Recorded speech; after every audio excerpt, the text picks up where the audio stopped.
In this video, I'm gonna dive into 10 old single-player games that are still totally worth your time in 2024. Now, just so you know, I'm sticking to games that are at least 5 to 10 years old. I ain't going any further back than that. So, with that in mind, let's start by talking about the first.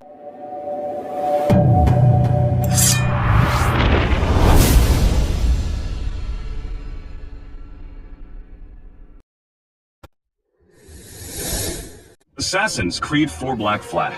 AC Black Flag is by far one of the best in the entire series. It may have some minor flaws like the 4 stealth sections, the tailing missions, and the optional objectives, but those were mostly okay. The story is pretty revolutionary for an AC game, especially with the ship combat that is phenomenal. You get to experience the life of a pirate and can have a first-person view for the first time. The collectibles are a fun distraction, and the 100 challenges were, well, challenging. There are also amazing ship upgrades that make you feel like you're in charge of a large-scale crew that was sailing the 7 seas. The combat is simple but immersive, and the weapons are fun to use to your own advantage. The main character that you play is also the best assassin since he is so relatable and has his own struggles outside of the Creed. In the end, this game is the best AC game, and probably even one of the best Ubisoft games.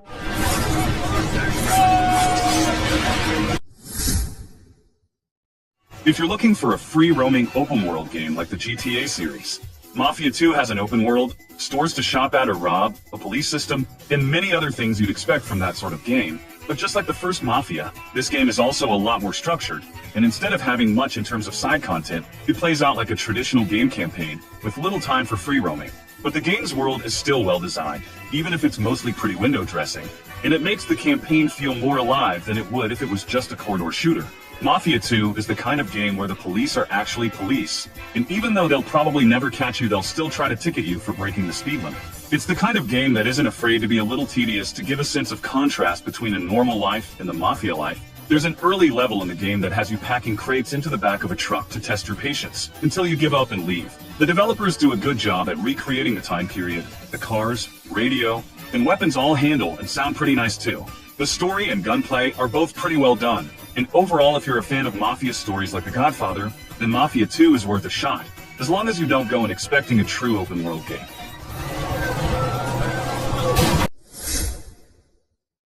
Quantum Break. Terribly underrated, and even a little too hated from what I've seen. It's not perfect, but none of the game's flaws are real deal breakers. It is a very great time travel story with cool set pieces wrapped in a pretty solid third-person shooter. It also has a whole live-action miniseries in it that changes based on your game choices, which kinda kills the pacing, but it's neat to watch.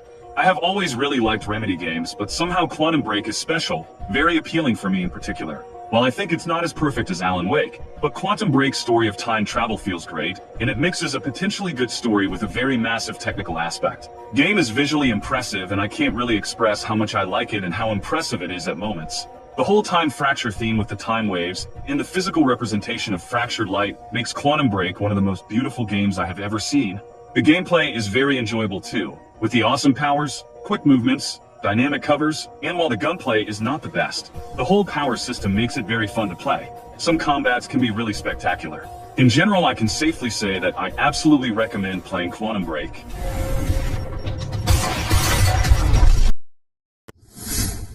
Spec Ops: The Line. Playing this game is rather like watching the proverbial train wreck.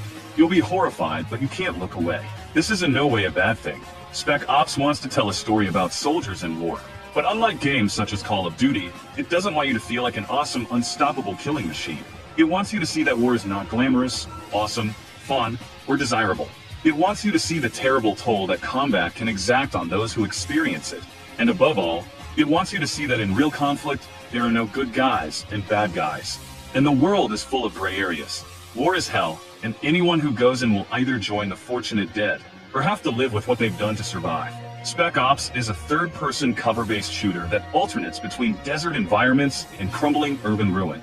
You have 2 squad mates who can be directed to attack specific targets or heal a fallen comrade. They're pretty good at following orders in a timely fashion and, unlike some other AI partners, they're not highly prone to getting themselves shot constantly or hung up on the level geometry. Enemies are decently clever, more than willing to flank you, toss grenades to get you out of cover, or trick you into walking right into a heavy trooper's line of fire. I highly recommend this game. However, the real problem is, this game has been delisted on Steam Store or pretty much everywhere and is pretty hard to get.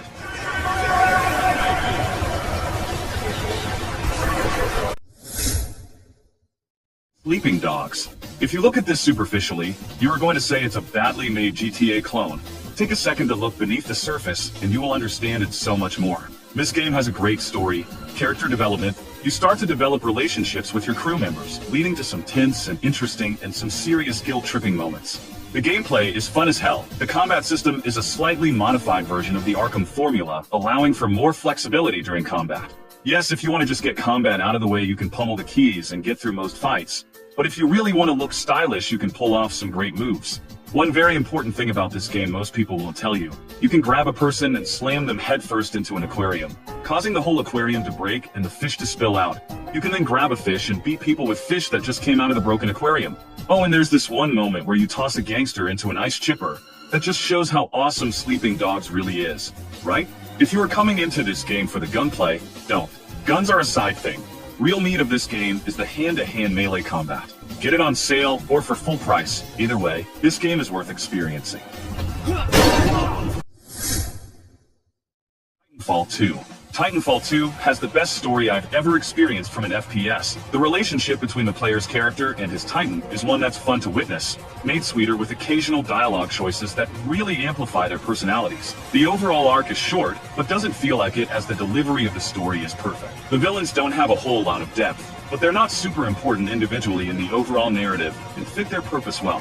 There are some allied side characters as well, but again, their background and personality aren't integrated into the main story really. There's two types of combat in the game: on foot and piloting your Titan. You'll spend most of your time on foot, and that's the more fun part. But the Titan combat is also fun in its own right, with the different loadouts you can switch between on the fly. The on-foot gameplay is extremely fast-paced and fluid. You never have to stop in all the different movement mechanics of wall running or sliding.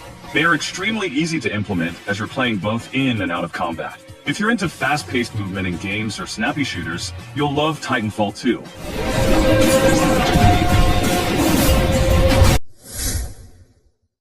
Beyond Two Souls. Beyond Two Souls deserves an honorable mention on this list. Not for the gameplay, but for a story game as a whole.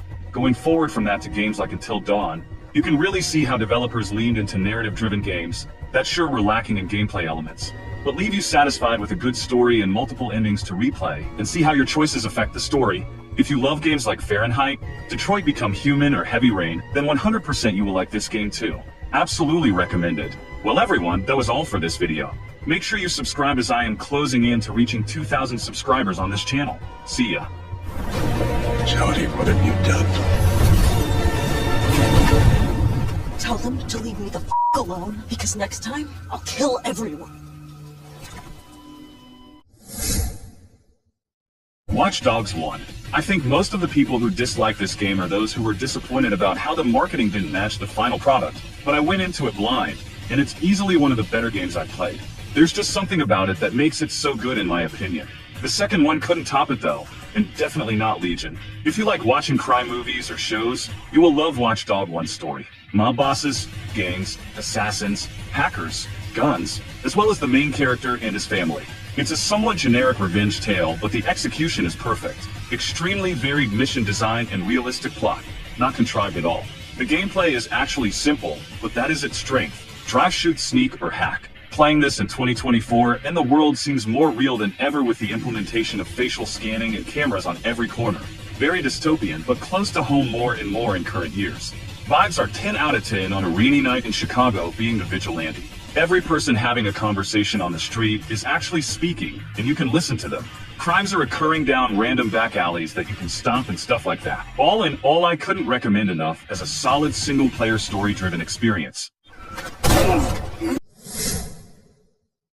Rockstar classic, L.A. Noire. This is a detective story where you need to search for clues, interrogate suspects, victims, and witnesses, and decide if what telling you is the truth, doubtful, or a lie. If you choose that it is a lie, you need to use the clues that you found to confront them with the truth. You do this for 21 cases spread across a variety of police investigations. You do traffic, homicide, arson, and more types of cases. There is an overarching storyline that does follow these cases, though not always directly connected, but the game offers a compelling story. The era is set in the late 40s post-World War II. You are Cole Phelps, a veteran who has come home and joined the LAPD. The game is an open world, very similar to GTA, with a beautifully rendered Los Angeles of that era. There are a variety of cars for you to drive as well as trucks. You can follow the main storyline or drive around searching for film reels, badges, street crimes, and collecting every single car available in the game. One of the things that stands out in this game is the characters' faces. The technology used for this game is unique, where actual actors' faces were used for great facial animation. This facial animation technology was used to help you decide if someone is lying, telling the truth, or just not wanting to answer. You can see this in their expression, the way their eyes look away when they tell a lie, or the face not matching the words that they're saying. It's actually a pretty cool technology. It doesn't look great by today's standards of graphics, but the facial expressions seem more advanced than what you see typically even today, since they put so much effort in showing how characters react to questions. If you haven't played this game yet, I would definitely pick it up, as it's a classic in the list of games that Rockstar has created. I bought a radio from there. That's all.